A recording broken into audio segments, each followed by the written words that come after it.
Friends, family, fans, and spectators, my name is Liberty Miller with the Western Howell & Woo TV, and today I'm going to be conducting interviews with the coach and players from the Western Oregon University men's soccer team as they currently compete for a GNAC title on Saturday against Simon Fraser, an automatic berth into the NCAA tournament.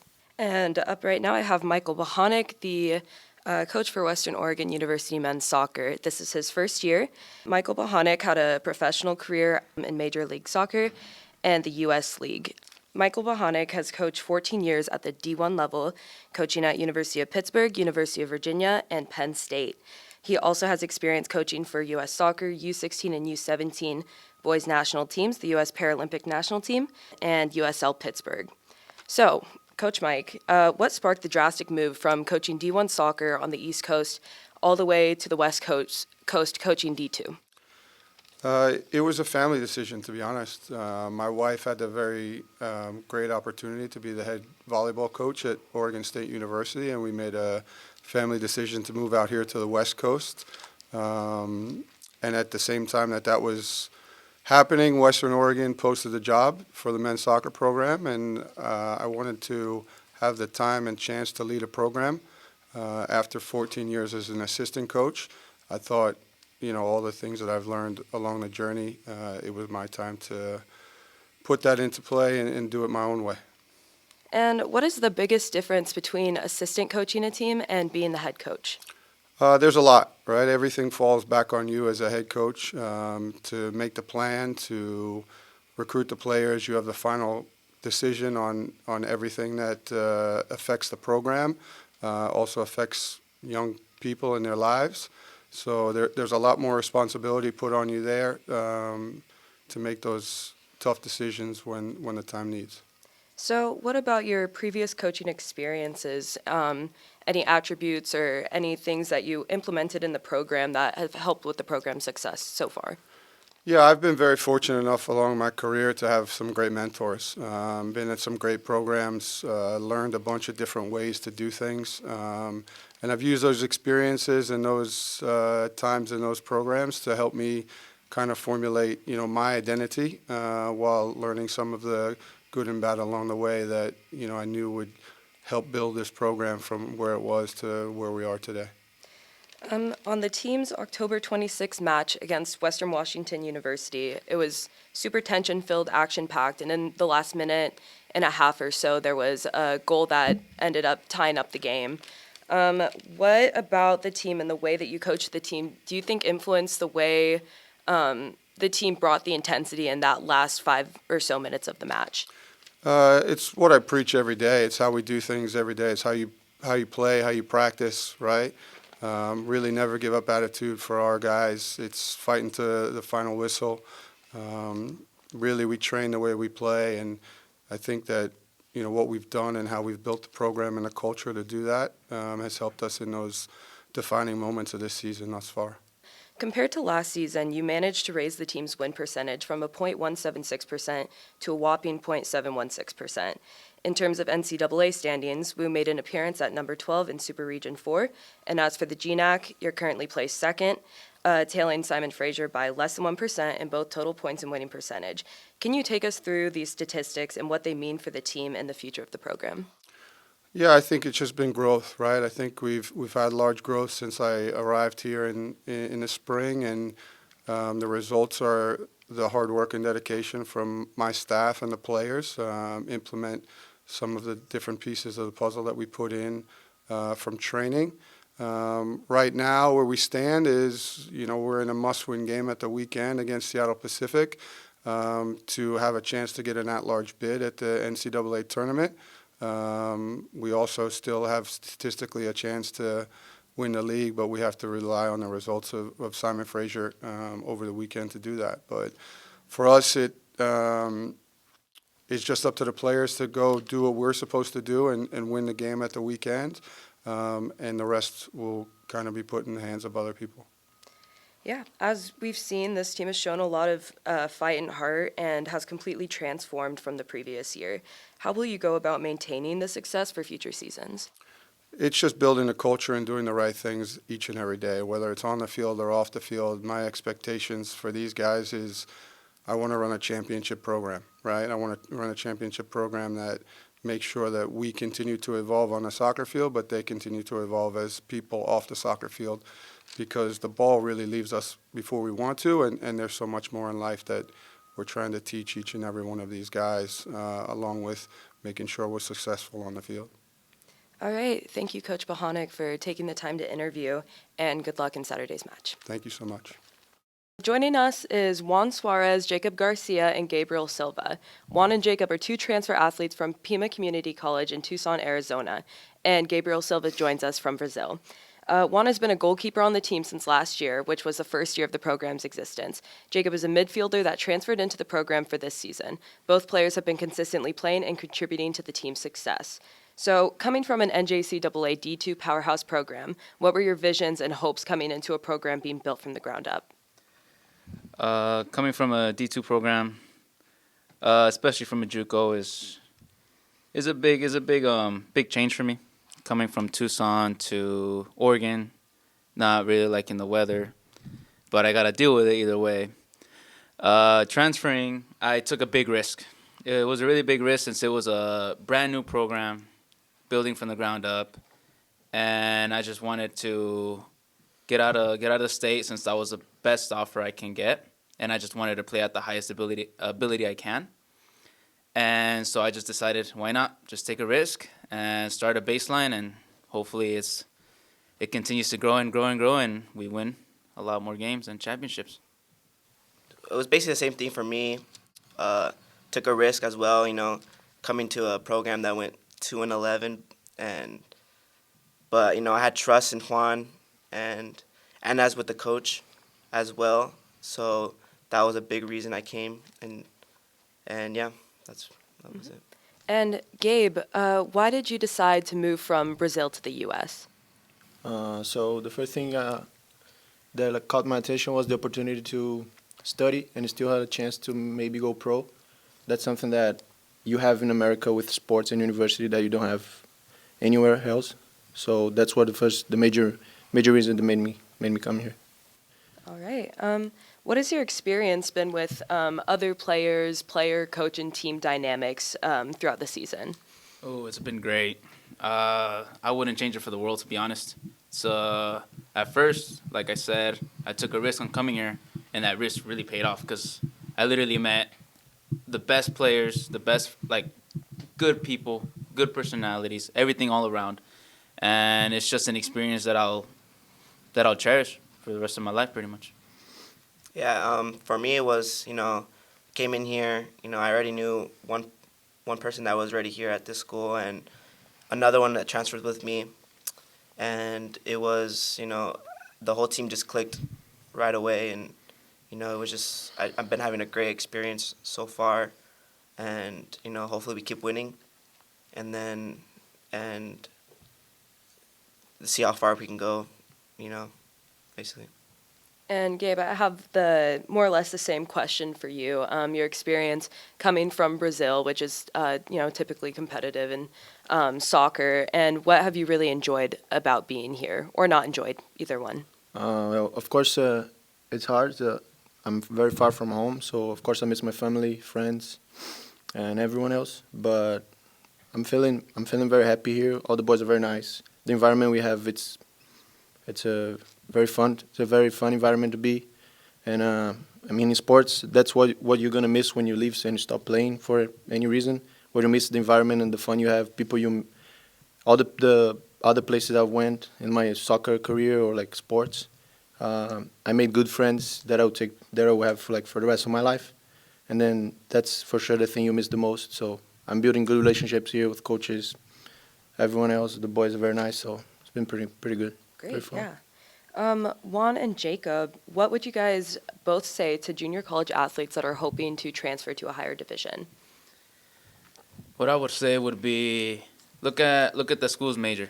Don't really look at how good they're doing, because that's only going to be for 2 years, your transfer year, or maybe even 3 if you only played JUCO for 1 year. But you really want to look into the education that school has, and also really the environment.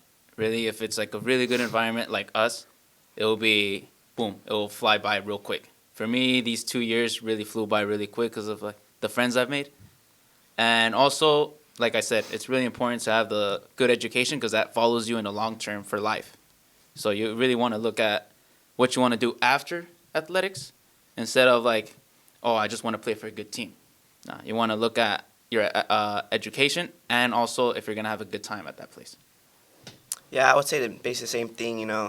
Definitely look at the coaches and the environment, and just take a good look where you want to go, and like what he said was with your major and stuff like that. And Gabe, what advice would you have to athletes that want to travel abroad and kind of pursue bigger dreams in terms of athletics? I mean, the first thing and most important, of course, is to have good knowledge in the language where the place you're going. For sure, that helps a lot because I've met some guys that come from other countries that arrive in America and doesn't know how to speak English. So I imagine that's a big problem.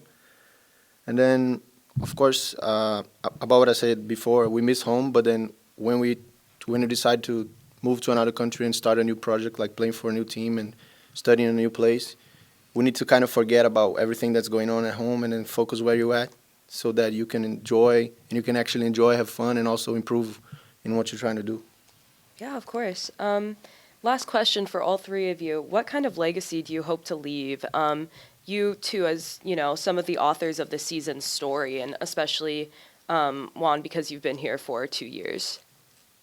I would say a legacy I want to leave here is that discipline to on and off the field, being honest, and just like taking care of your family, practically. That's pretty much what I want to leave here. For me, I want to leave as that person that helped this program succeed and go to the highest, and and just being that person that that would help the team as much as I can, and yeah, just leaving a legacy that that I put all my work in to help this program. And I think it's leaving a legacy of working hard, being a good teammate, and then, of course, for me, as in saying like as an individual, when I decided to come here, I was focused on having good numbers, so good numbers about goals and type of things. So that's pretty much it. All right, I'd like to tack on one more question before the end of the interview. What is one really funny or really crazy memory that you have from this season that you're gonna remember for the rest of your life? Ooh, there's a lot of fun memories that I've experienced over these past 2 years. But for me, I would say, there's a lot. That is a hard question. Yeah, it is a hard question because there is a lot of fun memories. I would say like that fun. When we went to Canada this year, and then we were going into the pool, and it was just like this one straight pool, literally like I think 2 feet wide, and everybody was just like there in the middle. Everybody was like swimming back and forth, and we would just like be hitting people and stuff like that, and it would just be funny, and we were ranking people at that time, and we were just saying 1 and 2 and 3 and 4, who were your top numbers and stuff like that, and if you were like number 1, you'd have to like swim all the way across, swim all the way back, and yeah, it was just like a funny moment. And plus, the water was like warmed up, the pool was all warmed up, and it was raining at the same time. That was just like something that we didn't expect there in Canada. For me, it was we were it was in Cali actually, and I woke up. We went to breakfast in the morning, and I was here as our coach say to Juan, "How was that pizza?" And that was hilarious. So that was a funny time. Yeah, I think I'm gonna have to talk about the Burger King incident in the airport. So our coach he's pretty tough on like what we try to eat and like being healthy and type of stuff. So then we decided that maybe we should get Burger King at the airport, and he found out, and then he confiscated all the burgers. So we got burgers, but we couldn't eat, so he confiscated all of them. Yeah, that was a good moment. Okay. Thank you all for coming to interview, and good luck in Saturday's match. Thank you. Thank you very much. Alex Grignon and Abrahamville Lobos have both contributed positively to the team's success this year. Both are forwards on the team. As players who spend a majority of game time in the thick of the action, how do you deal with the pressure of playing against other powerhouse teams? And how do you help lead the team to success? Well, I think going into games, it's kind of drawn out for you. Michael's really detailed, and he provides us with a really, really detailed scout. So it's kind of hard not to know what to do, and I think that provides us with a lot of success. Each individual also knows their role, so you're not trying to do too much, and you're definitely not doing too little. So the details that we have going into the game and all the information that we know really helps us succeed because you question what you're doing out there. Yeah, and Michael and his staff, they give us a very good scouting report on every game, and every practice we have, everyone's giving 100%. And then in the game, just going into action, I mean, we all love the pressure. We all love touching the ball around. Everyone likes, there's no that one guy that just takes the ball, does everything else. We're all together as a team. And we all love the pressure, and we all just, we want to get the job done. And it gets more exciting as we score goal after goal after goal, and getting the win after, the whole team is pumped. And I think that's what, why we just love everything we do. Seeing as the 2022 season was the first in program history, and Western Oregon didn't exactly place high enough to compete for the NCAA tournament, the program is a bit of a dark horse coming into the 2023 season, coming out of the woodwork and creating a lot of success. So how did the team approach the season this year? Did you come in expecting to head into a penultimate match and competing for a GNAC title?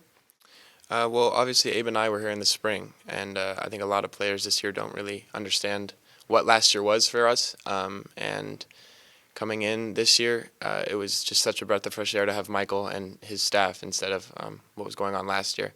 I think Michael has completely transformed this program and allowed us to be optimistic about playing games and competing for titles.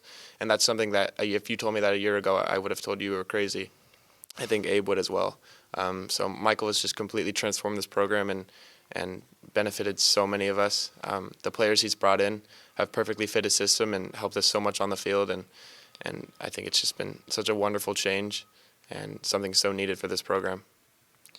No, yeah, I mean, me and Alex were here last season, and obviously what happened last season wasn't good. But with Michael coming in and his staff and bringing a bunch of new players, it was just really great. And coming into the season, man, like as underdogs, we love it.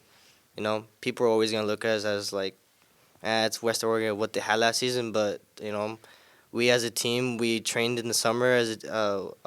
We did practices together. We got a head start to do things together and get chemistry together. And look what we've done this season. It's amazing, and and I feel very confident heading into Saturday and then making the tournament. And any team that plays against us, man, we're ready because we love being underdogs and we love the pressure. And our team is just very amazing to watch. So it seems like Coach Mike and the team culture in general is a huge motivator for you guys to succeed. But what are your personal whys and personal motivations that come to mind when you think about competing this season? And how are you going to use that to really drive your game on Saturday? Again, I think for Abe and I, it goes a little bit deeper is kind of having a chip on our shoulder, being a part of last year's team and all the struggles we had to go through. Coming into this year and being able to compete for a GNAC title, you have a chip on your shoulder, and you really want to prove to everybody, like why we're here and how we play and how we can compete. Every coach picked us to finish last this year, and now we're competing for the title. So I think that kind of just proves it in itself. The motivation's it's inside of you at all times, because as hard of a season as it was last year, to be competing this year, it's the best feeling ever, and you have that pride. You have the pride of last year, and trying to prove this program is something that's going to compete for a while. No, I totally agree with Alex. I think the biggest thing for me was every coach voted us to be last, and that is just what motivates me and the whole team every single day. It was kind of like a reminder, why we continue to push ourselves not only to win the GNAC, but push ourselves in the tournament. That people are not really or against us, and we just keep going. We let them do, we let our the ball do the talking. We'll show on the field who we are and why we should be competing for the championships. And yeah, I think that's about it. Thank you both so much for coming in and doing the interview. I'm really appreciating the personal stories and motivations that you guys have shown us today. So thank you. Thank you. Thank you. I have Marco Milan and Alejandro Velasco here with us. Alejandro is a forward and midfielder and a transfer from community college up in Washington State, and Marco is a midfielder transfer from a college in Colorado. So what were your expectations coming into the season as new recruits, and how has this season surprised you or reaffirmed your vision?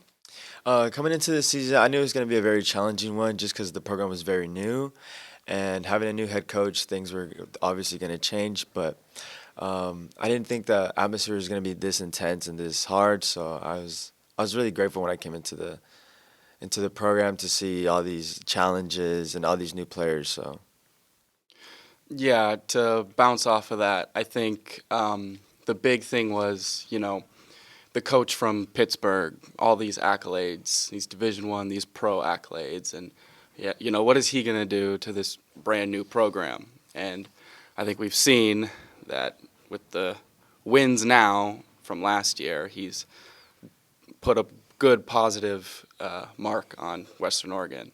For me, it was just about Michael. That was my whole reason, was Michael. He was at Pittsburgh. I think he knows what he's going to do, so why don't I join him?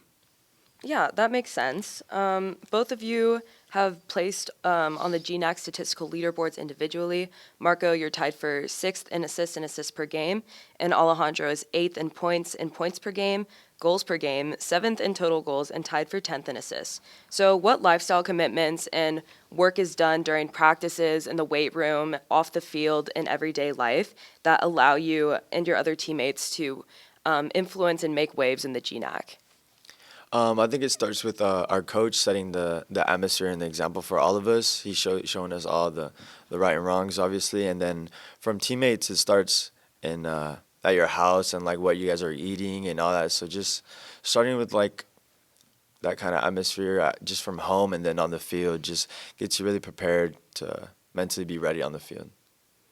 Yeah, our staff puts a big emphasis on nutrition, our books, taking care of our school things. It is very challenging. Our days are packed. We have school, we have soccer, we have to make sure we're eating the right things. They put a big emphasis on that, and we try and follow everything they tell us. What was your overall first impression of Coach Mike and his coaching style? Overall first impression, I'd have to say very intense coach, very serious. Glad I was able to kind of get to know him very well and see him outside just being a coach, because one of the first times we met, it was at his house. So it was very, I don't know, it was a good atmosphere to meet him at his house and see him just outside of coaching and see how he is as a dad. So it was I like seeing both sides, but he was a very serious, intense guy, but I liked it. Yeah, I think my thing was I could tell that he's very detailed, and he mentioned to us that there's 11 players on the field, but if one player gets it wrong, then the whole system's off. So the details and all those 11 players getting it right is incredibly important. Last question. What do you guys think will give Western Oregon the upper hand in Saturday's match against Simon Fraser? I think just coming out with the right mentality. Coach has been on us with that since the past, since the beginning. I think we come out and play our way and set our tone.